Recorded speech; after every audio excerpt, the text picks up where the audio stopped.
Hello and welcome to GCSE Chemistry tutorial for topic C10 using resources.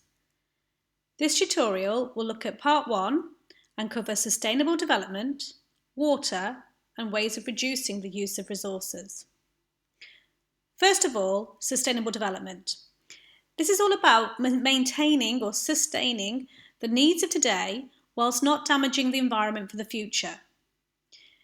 The reason that we need to make sure that we develop sustainable development is because resources like fossil fuels are finite, which means they will run out. Also, other resources like wood and renewable fuels are also finite and are a concern. Extracting and processing resources is unsustainable as so much energy is needed and lots of waste is produced. Copper is a finite resource.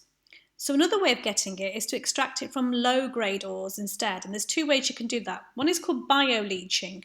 That's when you use bacteria and that converts the copper in the ores into copper compounds.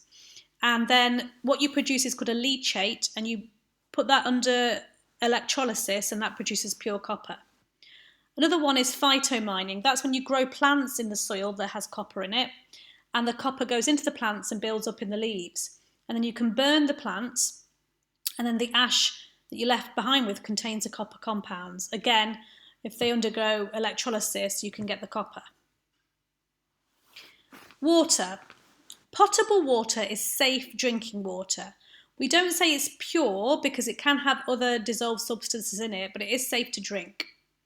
To make potable water, you would need to get rainwater and collect it as surface water from reservoirs, things like that, or groundwater from under the ground. Then it's filtered using a wire mesh to remove the large bits like gravel and sand, and then it's sterilised to kill bacteria using chlorine. In hot, dry countries, seawater can be distilled. We've looked at distillation before in another topic. Distillation will remove the salt, so it's called desalination. Now, it's quite expensive to do this in a large scale.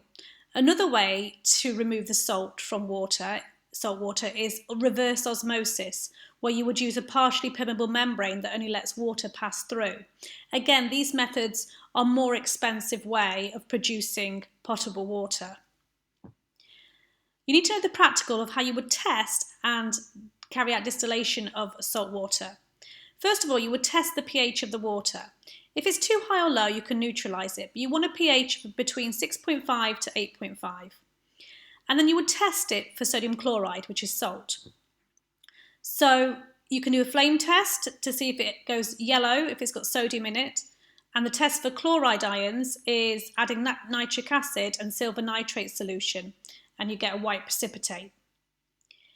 You then would take the water and heat it, and it will start to boil and turn into water vapour. The water vapour then would cool down and condense to form pure water, leaving the salt behind.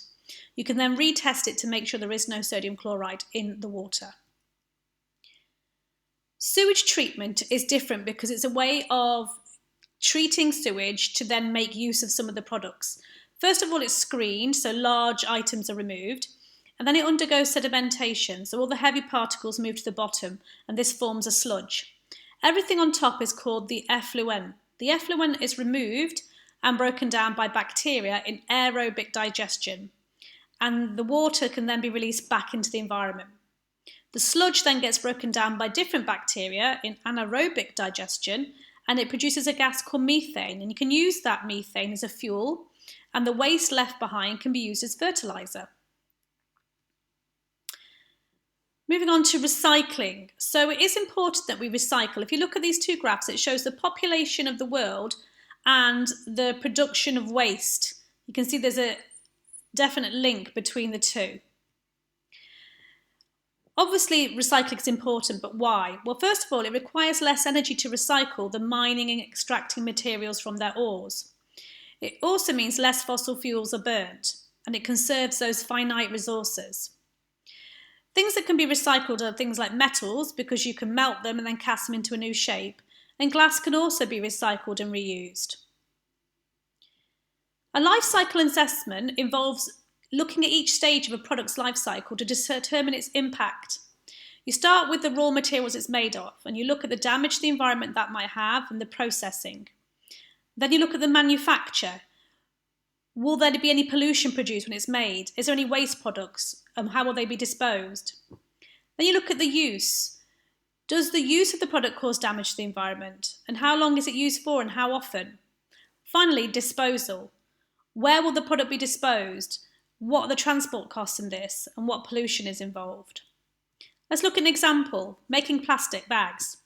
The raw material is crude oil, and it's made from fractional distillation of crude oil and then cracking and polymerization. So that's going to involve using fossil fuels. As a use, it will have quite a long shelf life because they can be reused again and again.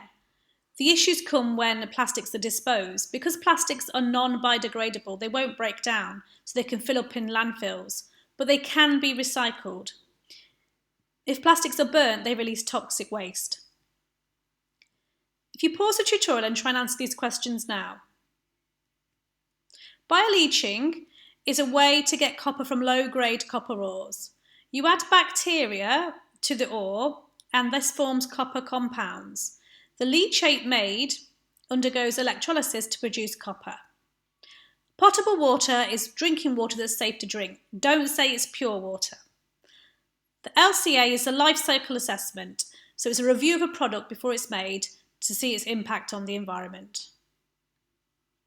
In summary, we've looked at sustainable development, water, recycling and the life cycle assessment, and the practical testing and distillation of water.